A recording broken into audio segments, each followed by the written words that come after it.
Muy buenos días, muchísimas gracias por conectaros al seminario sobre conservación del autillo europeo.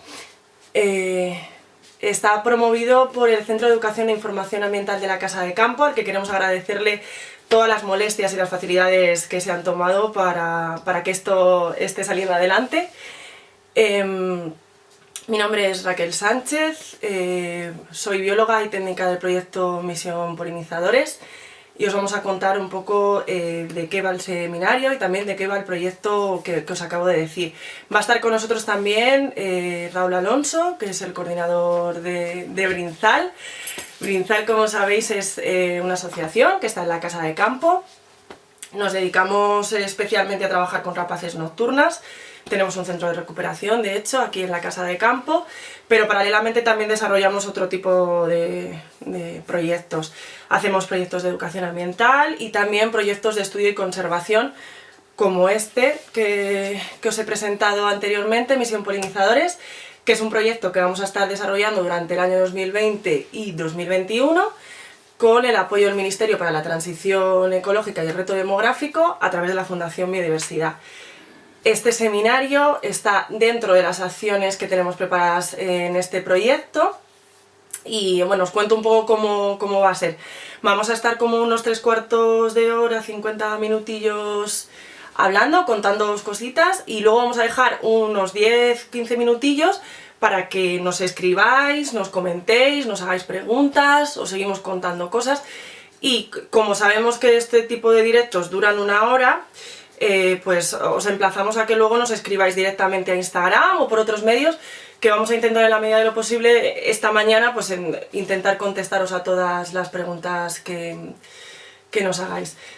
También queremos agradecerle al Ayuntamiento de Madrid, que nos ha dado muchas facilidades para que esto se pueda hacer desde casa, porque bueno, pues como sabéis aquí estamos todos y queríamos no perder la oportunidad de hacerlo para pues un poco hacer más llevadero este confinamiento. Así que esperamos que os guste y os dejo ya con Raúl para que os empiece a contar cosas.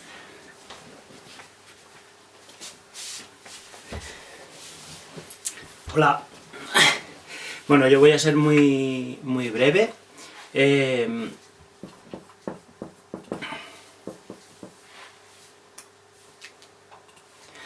Os voy a contar solamente para aquellas personas que no estén muy familiarizadas con él, qué es un autillo, cómo vive, dónde lo encontramos.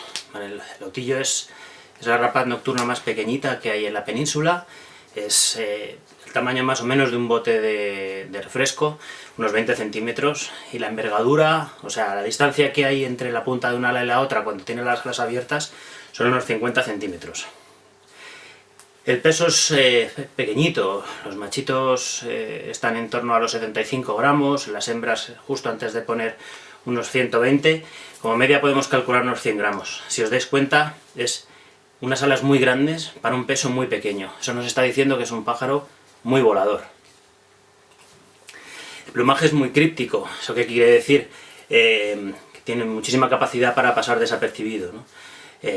A mí me gusta siempre decir que el autillo es como un bicho palo, pero versión pájaro. Si él no quiere que le veas, no le vemos. Se posa en una ramita, cierra los ojos, echa esas orejillas que tiene así hacia arriba, que no son orejas realmente, son plumas, y parecería como una rama tronchada. Esto le ayuda un poquito más las coloraciones que tiene su plumaje. Hay algunos individuos que son pardos, otros que son grises, y luego hay una gradación enorme de colores entre ese pardo y ese gris. Hay individuos que están entre medias, unos grises con unas motitas marrones, hay una variación muy grande. Y esa variación no tiene nada que ver ni con la edad, ni con el sexo, ni que haya nacido aquí o en Sebastopol. Bueno, se trata de una nocturna migrante. ¿Qué quiere decir de eso de migrante? Bueno, su área de distribución donde se reproduce es básicamente el entorno mediterráneo. En toda esa zona, países como España, como Italia, como Grecia, tienen las mejores poblaciones y mayores de autillo, pero es un animal insectívoro, como veremos luego.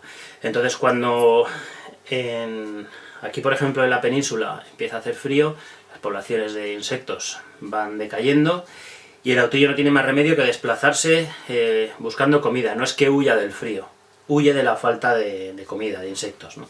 ¿Y dónde se nos va? Bueno, pues atraviesa el Sáhara, la mayor parte de los ejemplares atraviesan el Sáhara y se nos van a esas zonas más cerca de los trópicos. Durante la reproducción aquí lo encontramos en... Bueno, el hábitat típico serían hábitat sotofluviales, o sea, esos bosquetes que hay alrededor de los ríos, especialmente si tienen áreas abiertas alrededor, como prados o aquí pues en este entorno madrileño, pues sería más típico encontrarlos en zonas de cultivo, ¿no? En arboledas pegadas a los ríos que tengan zonas de cultivo alrededor. En entornos urbanos, los parques y los jardines e incluso un solo árbol abandonado en medio de la acera con un agujerito le puede valer al autillo. Es una especie exclusivamente nocturna, tiene sus ciclos, está más activo justo al anochecer y luego antes del amanecer, pero lo que sería muy raro sería verlo activo durante el día. Y anida, como os comentaba más o menos antes, en pequeños agujeritos que hay en los árboles. Esos agujeros son habitualmente los que hacen los pitos reales, uno de nuestros pájaros carpinteros. Caza desde posaderos, como desde atalayas, desde donde divisa sus presas, y frecuentemente las captura, a veces en el suelo, más frecuentemente en el aire. Es un cazador aéreo. ¿Os acordáis que decíamos esas alas largas? Vale, es un cazador aéreo y además es migrante, es migrador, por eso tiene las alas largas. Vale. Y se alimenta de insectos, ya como hemos ido viendo, fundamentalmente. Preda sobre algún pajarillo, algún pequeño reptil, pero lo habitual es que se alimente de insectos. Y está ampliamente distribuido por toda la península, desde el norte, desde toda la cordillera cantábrica hasta el sur. En la ciudad de Madrid hicimos un censo en el año 2011 y nos salieron un número de entre 72 y 180 parejas. Esta oscilación tan grande depende un poco de los años. Hay años más secos, que generan poblaciones de autillo un poco más escasas, y hay años que son más benignos, en las que se nos monta aquí Autillolandia, en la ciudad de Madrid. Bueno, os vamos a hablar de la enfermedad que tienen. Es una enfermedad endémica. Esta parte la tendría que haber dado mi compañera Francisca, pero como no ha querido venirse a vivir a mi casa, pues me toca darla a mí. Francisca, nuestra veterinaria, es la persona que se ha encargado fundamentalmente del seguimiento de esta enfermedad. Bueno, hola Kika. Os decía que os voy a hablar un poco de esta enfermedad, que la hemos llamado NOD. Es una enfermedad que, como veis ahí, es como una enfermedad de la necrosis de la orofaringe. La descubrimos, tuvimos noticia de ella en 1997 cuando nos entraron los primeros ejemplares, son 4. ¿Y qué es lo que vimos? Pues esto que vais a ver aquí, que son como unas placas blanquecinas en el interior de la boca. Este ejemplar, por ejemplo, no las tiene muy desarrolladas, pero para que os hagáis una idea de cómo es, son como unas placas blanquecinas que están ahí en el paladar, por la lengua, por toda la orofaringe, y que en principio se parecen a una cosa que los que trabajamos con pájaros conocemos bien, que son las tricomonas, y de hecho pensábamos al principio que eran tricomonas. Es material necrótico que va creciendo ahí, y hasta la fecha nos han entrado 364 ejemplares más o menos, ¿no? Dependiendo un poco, hay años que ingresan más, otros años que ingresan menos. Estas lesiones, si no tienen tratamiento, conducen al final a la muerte por inanición. Por lo cual, todos los ejemplares que no tengan la suerte, entre comillas, de haber sido encontrados por alguien y que nos los lleven a Brinzal, casi con seguridad acaban muertos. ¿Por qué? Porque esas lesiones van creciendo y acaban impidiendo al animal alimentarse. Aproximadamente el 90% de los pollitos de la ciudad de Madrid tienen esta enfermedad. ¿Y por qué afecta solamente a los pollos? Bueno, porque como veremos ahora, se trata de una enfermedad parasitaria y tiene mucho que ver con la respuesta inmune que pueda tener el animal en el momento de la infección. En las aves el sistema inmune se va desarrollando poquito a poco y la infección de esta enfermedad se produce en los primeros días prácticamente de vida del animal. Y se ha detectado solamente en la ciudad de Madrid, no se ha detectado en ningún otro pueblo por el exterior, ni en otras ciudades españolas. ¿Por qué? Bueno, pues eso vamos a ver si podemos descubrirlo este año. El causante de la enfermedad es un parásito, del género probablemente Gongilonema. Como la identificación se hizo, bueno, esto fue un proyecto de 2015 de la Fundación Morris, que hicimos, bueno, gracias a la ayuda de la Fundación Morris, la identificación se hizo en base a técnicas moleculares, genéticas. Entonces lo que nos salió fue que era muy parecido a Gongilonema pulchrum, que es un parásito que puede ser una zoonosis.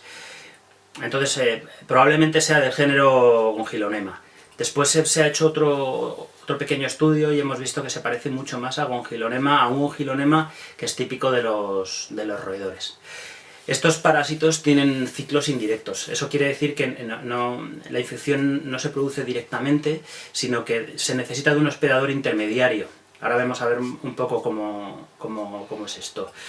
El hospedador definitivo, digamos, que es el que lleva los parásitos normalmente, es el que porta esos adultos, digamos, los adultos de Gongilonema, se reproducen, excretan huevos que bajan por su digestivo y son excretados junto con las heces. Luego tiene que haber un hospedador intermediario, que en este caso serían cucarachas y también coprófagos, escarabajos coprófagos, que se alimentarían de esas heces, y junto con las heces se alimentan también de los huevos. Ahí lo veis mejor la cucaracha. Por si queréis ver el textito. ¿Vale? Dentro de ese artrópodo se desarrollan las 3 primeras fases larvarias de Gongilonema. Y el ciclo se cierra cuando ese hospedador definitivo, ese animal que de manera natural lleva esos parásitos, pues se alimenta de cucarachas o de insectos coprófagos que lleven esa larva, con lo cual se infectaría. Bueno, descubrimos en este último trabajo que hicimos en 2015 que el hospedador intermediario, ese artrópodo, en el caso de este Gongilonema es Blata orientalis, es la cucaracha oriental, la negra, la que conocemos. El 67% de las cucarachas portaban una larva de Gongilonema. ¿Y quién es el hospedador definitivo? O sea, ¿quién es la especie que se alimenta de manera sistemática de cucarachas? Pues lo desconocemos. Tiene que ser una especie muy distribuida en la ciudad de Madrid, porque nos aparecen autillos con este problema prácticamente en todos los sitios. Y tiene que ser un animal que o bien sea nocturno para que prede sobre esas cucarachas cuando están por la noche por el exterior, o que comparta nicho con ellas en los sitios en los que viven las cucarachas. A buen entendedor, pocas palabras bastan. Vamos a ver si este año, en este proyecto que os ha comentado Raquel que tenemos, somos capaces de acabar identificando al hospedador definitivo. En el autillo esta parasitosis se produce de manera accidental. El parásito acaba muriendo en la boca del autillo, antes le provoca todas esas lesiones, pero acaba muriendo y jamás consigue completar el ciclo, ¿no?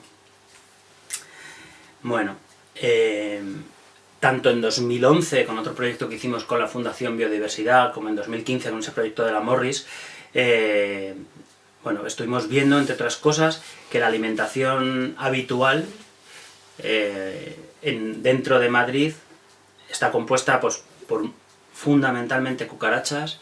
También se alimentan de algunos ortópteros, o sea, pues de grillos, saltamontes y algunas polillas. Se han encontrado también restos de algunos escarabajos, de las hormigas leonestas, los neurópteros. Se encontró alguna larva, que es la que está aquí. Y luego también restos de himenópteros, en este caso de hormigas. Los muestreos que ha hecho la gente del grupo de seguimiento de la biodiversidad de la Universidad Complutense, con Francisco Cabrero a la cabeza. Hola Paco. Bueno, pues estuvieron echándonos una mano y estuvieron muestreando en parques madrileños y vieron pues que hay una pobreza absoluta de presas posibles para los autillos. El único invertebrado que por tamaño y por hábitos es accesible para ellos es la cucaracha oriental. ¿Cuál es la conclusión? De momento es que la causa de esta enfermedad no es que haya cucarachas, no es que haya habido... La causa principal es la falta de invertebrados accesibles para los autillos en las áreas verdes de Madrid. Como no hay otra cosa que comer, se alimentan de cucarachas. Este problema de esta falta de invertebrados no es única de la ciudad de Madrid, es un problema que acusan todas las grandes ciudades del mundo. Para ponerle solución a esto, pues vamos a ver qué nos puede contar nuestra compañera Raquel. Adelante, Raquel. ¿El tiempo pusiste? Bueno, pues como os ha contado Raúl, os ha explicado más o menos la problemática que tienen los autillos en la ciudad de Madrid y ya hemos visto que el principal problema que hemos encontrado es la ausencia de esta fauna, de esta entomofauna, ¿no? en nuestros parques y jardines. La realidad es que este descenso es generalizado, este descenso de insectos y también de polinizadores es generalizado en medio natural, también se ha observado en áreas urbanas. Es verdad y que en áreas urbanas algunas especies se ven beneficiadas por las condiciones que se dan un poco en las áreas verdes, pero la gran mayoría están pues, afectadas, ¿no? por este descenso. Y la realidad es que la gestión habitual que se lleva en las zonas verdes no favorece la presencia de estos insectos, ¿no? Para poneros un poco en contexto y todos sepamos de lo que hablamos de áreas verdes y nos estamos refiriendo a los parques y jardines. Los parques y jardines pues surgieron como una demanda social, para que la ciudadanía que habitaba en áreas urbanas tuviera espacios para mejorar su calidad de vida, espacios sobre todo para el recreo. Se trataba de hacer trocitos de naturaleza o llevar un poco la naturaleza a la ciudad para que la gente tuviese espacios de recreo y que fueran de uso público. Es por eso que a partir del siglo XIX, por ejemplo, muchos parques privados de la nobleza pues pasaron a titularidad pública para que todo el mundo pudiera disfrutar de ellos. El concepto ha ido cambiando con el paso del tiempo y a día de hoy, bueno, pues ya hace tiempo que a los parques se les asume unas funciones que pueden ser variadas, desde las recreativas que comentábamos en primer lugar, a funciones higiénico-sanitarias, funciones estéticas, por supuesto, didácticas, educativas y por supuesto ambientales, ¿vale? Los parques, como los parques y jardines, tienen funciones ambientales importantísimas, tienen funciones ambientales de amortiguación, por ejemplo, del clima, que viene estupendo y perfecto para la lucha contra el cambio climático. También tienen funciones para amortiguar todos los contaminantes, absorber los contaminantes que se producen en las ciudades y además creemos que tienen una función. Nosotros, bueno, igual como conservacionistas, creemos que tienen una función muy importante que es de protección de la naturaleza. Entonces, creemos que dentro de esta función de protección de la naturaleza podría estar, o debería estar, no, más bien debería estar, pues a lo mejor esta función de favorecer, ¿no? En este caso, pues la biodiversidad de esta entomofauna de la que estamos hablando. No, bueno, ahí veis, no sé si las tapo, pero bueno, pues diferentes ejemplos que hemos encontrado de cómo vemos los parques, ¿no? De las diferentes funciones que tienen estos parques. ¿Son compatibles estas funciones? Pues nosotros creemos que sí, son compatibles y que deberían serlo. Para que sean compatibles y lo que nosotros estamos demandándole a los parques, que es esta función de protección sobre todo de la naturaleza o de fomento de biodiversidad, pues la verdad es que nosotros creemos que se deben asumir unas mejoras en el manejo, o sea, ciertos cambios, ¿no? Para para cambiar un poco la situación. ¿Por qué? Porque nosotros creemos que son espacios que tienen que permitir conservar todos los aspectos sociales de los que estamos hablando, que son importantísimos, porque para eso están dentro de áreas urbanas, pero también nos gustaría que fueran espacios en los que se conservaran todos los aspectos ambientales y biológicos. O sea, que como se resume ahí, que el uso y el disfrute no esté reñido con la biodiversidad. Somos conscientes que el Ayuntamiento de Madrid tiene muy en cuenta esta visión. De hecho, pues en el plan de infraestructura verde y biodiversidad que tiene el Ayuntamiento desde el año pasado, uno de sus retos es el de biodiversidad, y sus objetivos, algunos de sus objetivos, pues van claramente en esta línea, en fomentar la biodiversidad como nosotros pensamos que debe ser en estas áreas verdes. Para que todos lo entendamos, porque estamos hablando de que el Autillo no tiene presas para comer, no tiene presas que consumir, y estamos diciendo que hemos encontrado que realmente la diversidad de insectos en las áreas verdes es muy baja. ¿Por qué? ¿Qué problemas tienen los insectos en estas zonas verdes? Bueno, os voy a poner una serie de ejemplos y yo creo que todos lo vamos a ver y lo vamos a entender perfectamente. Uno de los principales problemas, si no el que más, es la desaparición de su hábitat en estos espacios, ¿vale? Imaginaros, por ejemplo, lo que estáis viendo en la foto. Hojarasca, madera muerta, pequeñas composteras. Este tipo de hábitats, vamos a llamarlo así, no suelen estar presentes en los parques, ¿no? La gestión que se lleva en los parques no favorece la presencia de acúmulos, por ejemplo, de hojas o de composteras, se retiran normalmente, ¿no? Por funciones estéticas o por otras muchas causas, pero la realidad es que se retiran. Entonces, estos ambientes de los que estamos hablando, pues podrían ser el hábitat, o podrían ser, no, son el hábitat, en ellos vivirían pues un montón de larvas de escarabajos, de las flores, de tónidos, o de otras familias de escarabajos, escarabajos rinocerontes, por ejemplo, otras especies de insectos como tijeretas, incluso otros artrópodos como pueden ser 1000 pies, 100 pies, bueno, aparte de insectos muy importantes que cumplen una función muy importante, descomponiendo y alimentándose de toda esta materia orgánica, ¿vale?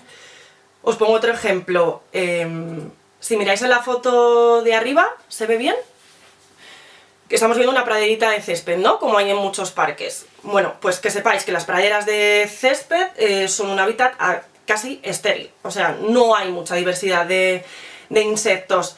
Realmente están formadas por una especie de planta. Entonces, bueno, habrá insectos que sí, fitófagos, que se alimenten de plantas, que sí podrán alimentarse de esa especie, pero habrá otros muchos que no. Entonces estamos reduciendo mucho pues el hábitat de alimentación de muchas especies, y por eso en realidad este tipo de hábitats, y su manejo, pues que se siegan bastante, pues no favorecen la presencia. En cambio, si en vez de tener praderas de césped tuviéramos praderas como la que estáis viendo en la parte de abajo, perdonad, que es una pradera, pues bueno, con gramíneas, con especies de plantas arbenses, como pueden ser leguminosas, ahí veo amapolas, de muchas familias de plantas, compuestas, se podría, pues podríamos, a ver si así lo podéis ver mejor. Esa es la pradera de la que estamos hablando, pues ahí sí que habría posibilidad de que existieran mucha más diversidad de insectos. Así, en esa pradera de gramíneas, pues yo me imagino que podríamos tener ortópteros, saltamontes, grillos, o muchas clases de polinizadores, desde abejas, abejorros, mariposas, escarabajos florícolas, moscas florícolas. Ahí tendría mucha cabida. ¿Qué más problemas tienen? Pues dentro de la desaparición de su hábitat, otro problema importante es el que os explico a continuación. Si miráis la foto de arriba, veis un parque en el que tenemos una pradera y luego unos árboles, ¿vale? Dos estratos. ¿Qué significa? Pues que hay más disponibilidad de hábitat, tenemos más sitios, para que todos lo entendamos, diferentes, en los que podrían estar esos insectos, pues bien alimentándose, o bien sitios de refugio, de anidamiento, ¿vale? otro problemilla debido a la desaparición de su hábitat. Bueno, aquí seguramente haya un poco de controversia, pero bueno, aquí quería explicaros qué pasa en los parques, sobre todo con el tema de las plantas que tenemos en nuestros parques, plantas ornamentales y plantas que nosotros creemos que deberían ser autóctonas. Bueno, pues las plantas ornamentales al final sí son comida para insectos, sí son lugar de hábitat, pero es verdad que si en vez de utilizar tantas plantas ornamentales utilizáramos más plantas autóctonas, pues tendríamos más diversidad de insectos. Esto os cuento un poco sobre las plantas, os cuento un poco más en unos minutillos. ¿Qué más problemas tienen nuestros insectos en las áreas urbanas? Otro de los problemas fundamentales es el uso de fitosanitarios. ¿De acuerdo? Creo que todo el mundo se puede imaginar qué es lo que ocurre con los fitosanitarios, ¿no? Aparte les pueden afectar de muchas maneras, pero para hacerlo así más simple serían dos formas las que tienen de afectar los fitosanitarios a los insectos. Uno es la forma directa, pues insecticidas que matan directamente a esta entomofauna, y luego por otro lado también el efecto de herbicidas o de fertilizantes pues hacen que se puedan reducir los individuos o sus poblaciones, pues porque están destruyendo, por así decirlo, lo que estábamos hablando, su hábitat o su alimento.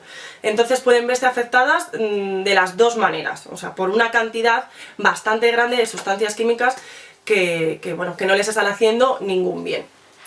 En cuanto a la reducción de la calidad de hábitat, aquí pues quería englobar un poco también una serie de factores que sí que les están afectando y que también son importantes, como son la contaminación de las ciudades. Efectivamente, si nos afecta a nosotros también les afecta a ellos, el efecto isla de calor que se produce, como sabéis, en las grandes urbes, la iluminación excesiva que hay en muchos parques y que puede afectar bastante a polillas. El tráfico rodado también podría ser una causa de mortalidad. Imaginaos que a los alrededores del parque haya mucha circulación, bueno, pues mueren muchos insectos atropellados, ¿no? Igual es algo que no nos habíamos planteado, pero la realidad es esta. Vale, y ahora quiero contaros un poco, pues, qué creemos, en base a estos problemas, qué creemos que se pueden hacer. Una serie de mejoras y una serie de cambios en un poco el manejo y la gestión que se hace en nuestros parques, que creemos que son sencillas y que se pueden implementar de una manera fácil. Hay que hacer algunos cambios, pero bueno, no creemos que sean grandes cambios, ¿vale?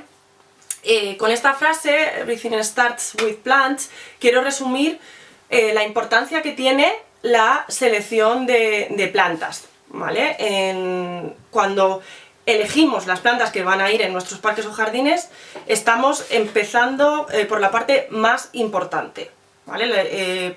Las plantas son lo que hace que todo funcione, ¿vale? Casi todas las medidas que se proponen para mejorar el hábitat y para mejorar y fomentar la biodiversidad en parques están asociadas a cambios en plantas.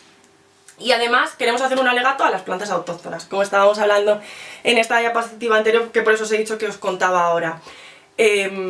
¿Por qué? ¿Por qué este alegato a las plantas autóctonas? Y no es un capricho y no es porque nos gusten personalmente más. Pues porque creemos que es muy importante la sostenibilidad en la gestión, la sostenibilidad en la jardinería, y esta sostenibilidad, por ejemplo, la podemos encontrar o la podemos buscar si ponemos plantas autóctonas. Si elegimos plantas que están adaptadas a nuestro clima, que están adaptadas a nuestro suelo, vamos a tener plantas que van a necesitar un menor mantenimiento, una menor gestión, por lo tanto van a ahorrar energía y van a ahorrar agua. Entonces, dato importantísimo y que nos parece de especial relevancia. Las plantas autóctonas reducen el uso de fitosanitarios. ¿Por qué? Bueno, pues las plantas autóctonas, en concreto las denominadas malas hierbas o plantas arbenses, como las queráis llamar, que malas hierbas no tienen nada, pues por ejemplo, estas comunidades vegetales favorecen la aparición de insectos controladores naturales de plagas. Entonces, si utilizamos estas plantas, pues es una ayuda para dejar de usar tanto fitosanitario. Además, estas plantas arbenses son mejoradoras del suelo, sobre todo pues las leguminosas, ¿no? Entonces, por un lado tenemos la reducción de uso de pues, insecticidas o de plaguicidas, vamos a decirlo así, y por otro lado tendríamos el beneficio del aporte de riqueza al suelo, de la mejora del suelo, y por tanto pues, sí, tendríamos que utilizar menos fertilizantes. Son promotoras de fauna, ¿por qué?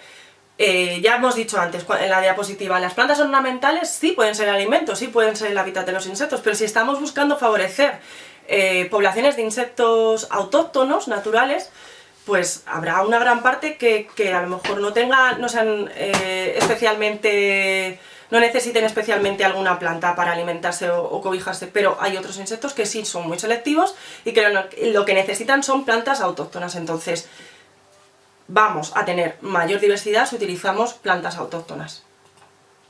Y aparte, pues nosotros creemos que en realidad son las que mejor conectan a todos los ciudadanos con la naturaleza. La naturaleza, claro, que más nos rodea, más cercana. Y dicho esto, os cuento las medidas que van un poco pues, en consonancia con los problemas que hemos ido encontrando, cómo se pueden mitigar. Una de las primeras medidas sería el incremento de esa heterogeneidad de la que os hablaba en un principio. Hay que aumentar el número de estratos, como os decía la foto de la pradera con los árboles y la otra foto con la pradera. Pues se trata de aumentar los hábitats disponibles para insectos, ¿vale? Se pueden crear setos de especies autóctonas, se pueden hacer setos con especies vegetales autóctonas como pueden ser madreselvas, jazmín, romeros, rosales, endrinos. O sea, hay un montón de plantas que se pueden utilizar para hacer setos floridos que aumenten la disponibilidad de alimento. Igual que os expliqué en la otra diapositiva, eso, fomento de las praderas de vegetación natural, o sea, hacer un cambio de esos céspedes a las praderas de vegetación natural, en las que, bueno, pueden utilizarse especies de gramíneas, pero también pueden utilizarse especies, como veíamos, de plantas arbenses, de leguminosas, de labiadas, de compuestas. Bueno, hay un montón de familias de plantas que se pueden utilizar, que tienen un montón de beneficios, ¿vale? Por otro lado, el otro paquete de medidas podría ser favorecer la presencia de recursos alimenticios. También lo están haciendo los setos y las praderas, pero lo consideramos más como creación de hábitats. Esto ya iría directamente relacionado con la selección de plantas o de estructuras para facilitar o aumentar el alimento y el anidamiento de estos insectos. Pues, por ejemplo, medidas que se pueden tomar son, ya hablábamos ahora mismo, ¿no?, de estas especies de plantas arbenses que pueden aumentar la época de floración de marzo, por ejemplo, a octubre, sería lo ideal, hacer plantaciones con especies vegetales por grupitos, en los que se aumenten las ventanas temporales para que tengamos una gran diversidad de flores, de alimento, de néctar y polen para nuestros polinizadores en grandes ventanas temporales, ¿no?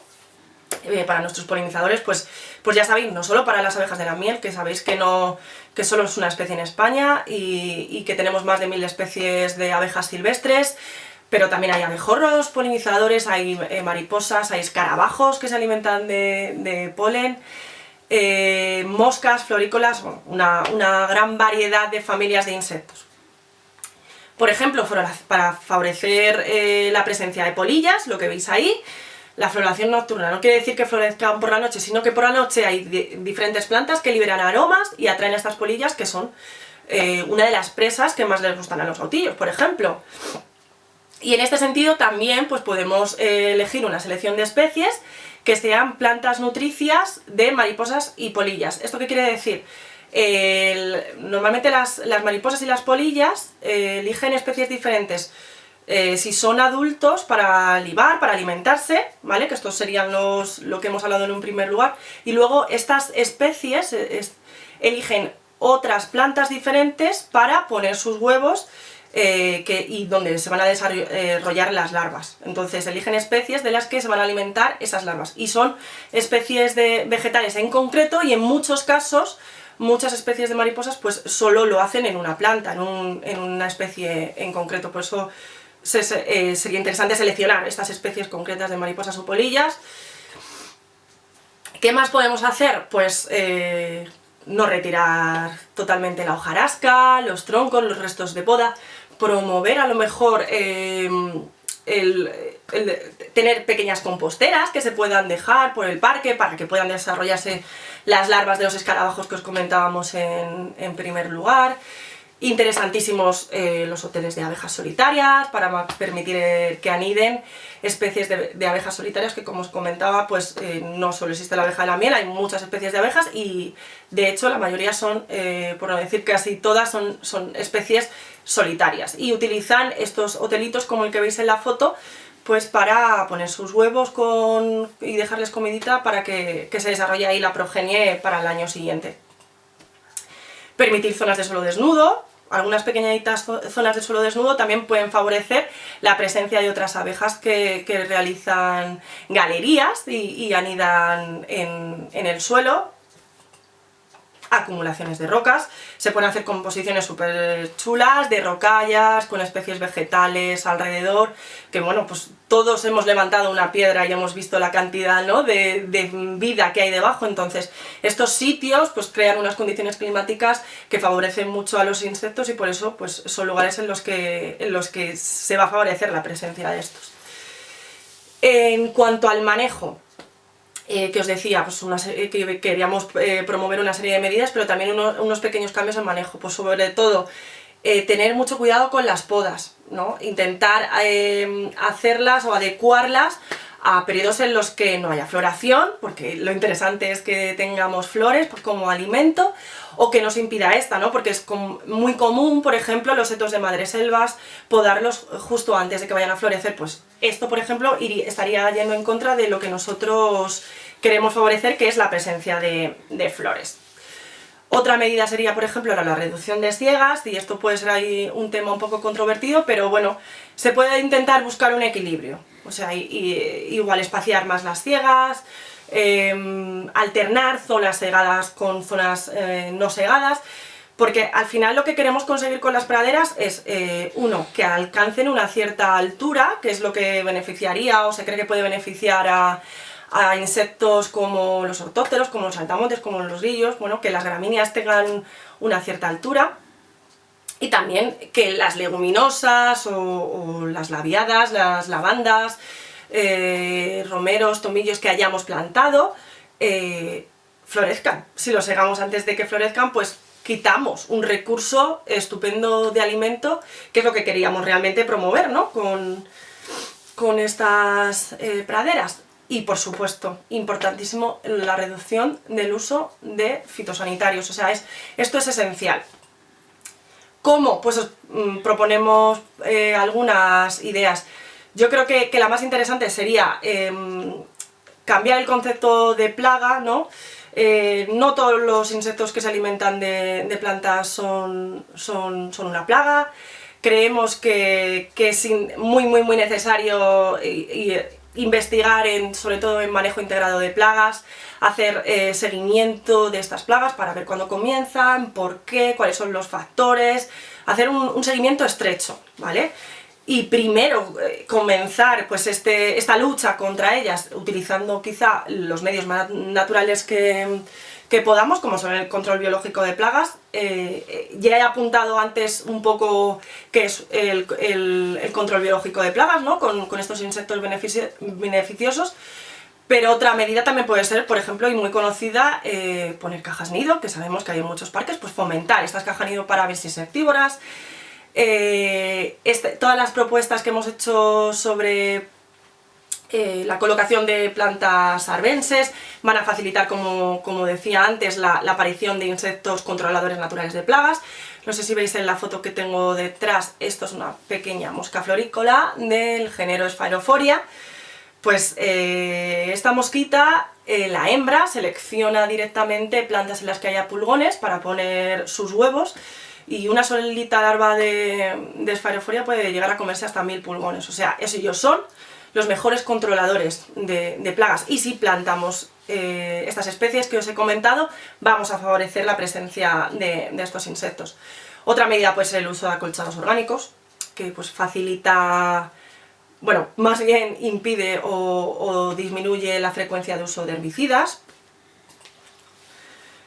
Y si es necesario utilizar fitosanitarios, que seguramente en algunos casos sea necesario, no lo dudamos, pues que sea para lo estrictamente necesario, o sea, que se elijan muy bien los casos, que se utilicen los plaguicidas menos contaminantes, que sean biodegradables, que tengan una baja persistencia, una baja solubilidad, o sea, que el impacto ambiental sea el menor posible. Sobre todo, importante, evitar aerosoles y utilizarlos directamente en las flores, porque, vamos, directamente pues, son los sitios en los que más van a entrar en contacto los insectos con las plantas, las flores, las hojas.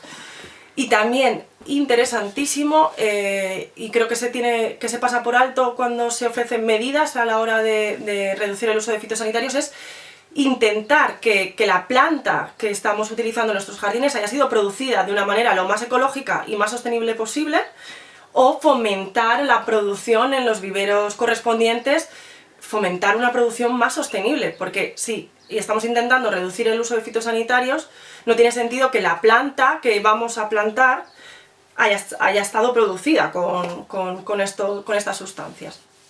También muy interesantes serían desarrollar prevención de introducción, que también es muy importante, de introducción de especies patógenas, invasoras, y también creemos importantísimo el desarrollo de programas de seguimiento en la línea de los programas que ya se están desarrollando, como los VMS, que son los seguimientos urbanos de mariposas, y que en los parques de Madrid los están haciendo pues el grupo de seguimiento de la biodiversidad de la Universidad Complutense de Madrid, que ya nos ha contado Raúl que nos han echado una gran mano. Y bueno, en último lugar, que ya me he enrollado mucho, creemos o nos apetece y nos parece una medida que podría funcionar, es que cuando todas las medidas que hemos propuesto y el manejo no es muy compatible con el uso, pues por frecuencia, porque haya problemas, porque se haga un uso de los espacios en los que se quieren hacer las medidas, pues creemos que, por ejemplo, se pueden zonificar o se pueden crear pequeñas áreas o islas urbanas de fomento de esta biodiversidad de insectos, como veis aquí, en la que se pueden pues un poco implementar pues todas las medidas de las que hemos estado hablando durante estos minutillos. Bueno, y ya para terminar, pues deciros que el autillo nos interesa muchísimo, por supuesto, llevamos mucho tiempo trabajando con él para solucionar el problema que tienen nuestros pollos, pero no solo nos interesa el autillo, como habéis podido ver, porque nos hemos dado cuenta que para conservarlo lo más grande debemos también conservar lo más pequeño, y es que los insectos son imprescindibles para la vida de nuestro planeta y también para nuestra vida. Así que os agradecemos muchísimo vuestra atención, que os hayáis conectado a este seminario, y ahora, si queréis, vamos a ir leyendo las preguntas que nos vayáis haciendo, y en la medida de nuestras posibilidades os vamos contestando y comentando. Muchas gracias.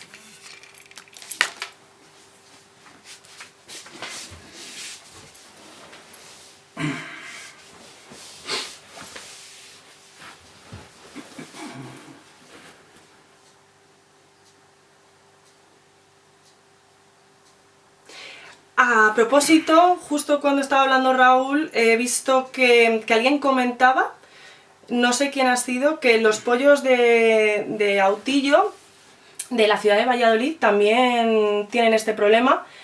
No tenemos constancia de esto, pero si quieres escribirnos o contarnos un poco, te lo agradeceríamos. No recuerdo quién ha sido, he visto que escribían y dejaban este comentario. Nos alegramos mucho de que os haya gustado tanto. Gracias a vosotros por conectaros. Si quieres ir mientras sale alguna... ¿Cómo se distingue el sonido del autillo y del sapo parcero? Venga, eso te toca a ti. Venga, el sonido del autillo es como más aflautado, es como más natural, es como un... así como muy bonito. No digo que el del partero no sea bonito, pero es más electrónico, es más como si lo estuviera haciendo un sintetizador. Suena raro, suena como más rarete. es verdad que se parece mucho, pero, ya os digo, el del Autillo es como mucho más aflautado, es más natural.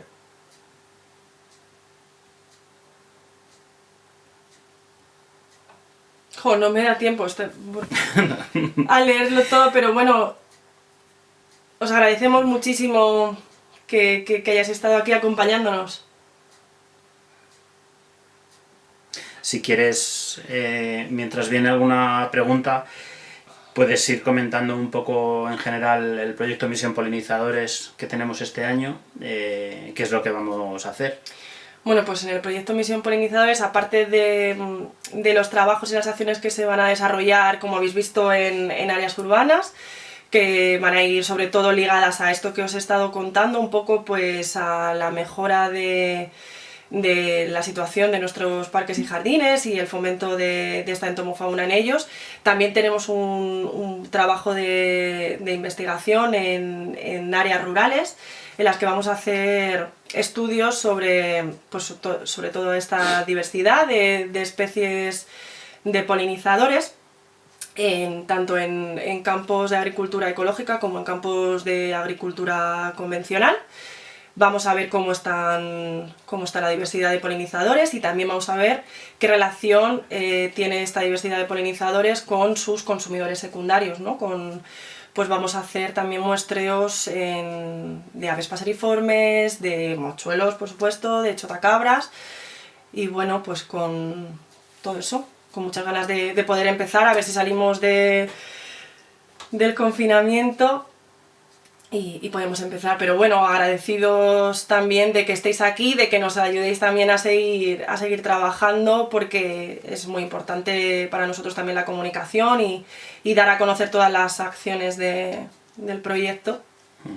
Y genial que haya tenido tanta acogida y que nos estéis viendo tantos. Bueno, yo iba leyendo mientras, ha habido 2 millones de preguntas, como yo tengo la memoria de un grillo, pues solamente me acuerdo de una. Vale. Había alguien que ha preguntado por ahí que cómo hacemos los censos. Con las rapaces nocturnas habitualmente los censos se hacen con reclamo, o sea, se emite el sonido de un macho reproductor y se espera la respuesta. Entonces, por trabajos anteriores que hemos hecho, sabemos que los autillos, en un plazo más o menos de 5 minutos, acabas sacando absolutamente toda la población que hay, mientras te pongas en el periodo de máxima vocalización. Sería a lo largo del mes de mayo, junio, incluso julio. Mira, una pregunta que estaban haciendo, el de si se va a poder descargar este seminario. Hemos estado grabando todo el seminario y imaginamos que lo podremos subir a la página web, y esperamos que podamos, ahora cuando terminemos, poder añadirlo a Instagram. O sea que esperamos que podamos dejároslo para que podáis verlo, porque sabemos de mucha gente que por trabajo no podía conectarse o porque no tenía el Instagram, y vamos a intentar dejároslo para que lo podáis consultar. Vale, pues... Pues nada, sé que hay algunas preguntas que han estado pasando por ahí que no hemos contestado. Si no os importa y nos escribís, yo me encargo ahora de contestaros por mensaje. Había preguntas interesantes sobre plantas y también he visto algunas sobre cómo colaborar con Brinzal, ¿vale? Así que, bueno, si nos dejáis las preguntas por escrito en mensajes, ahora os vamos contestando. Muchísimas gracias por haber estado con nosotros este ratito. Ojalá os haya hecho cambiar un poco el chip y pensar en otras cosas que no sea en este confinamiento y en la situación que tenemos. Muchísimas gracias. Gracias.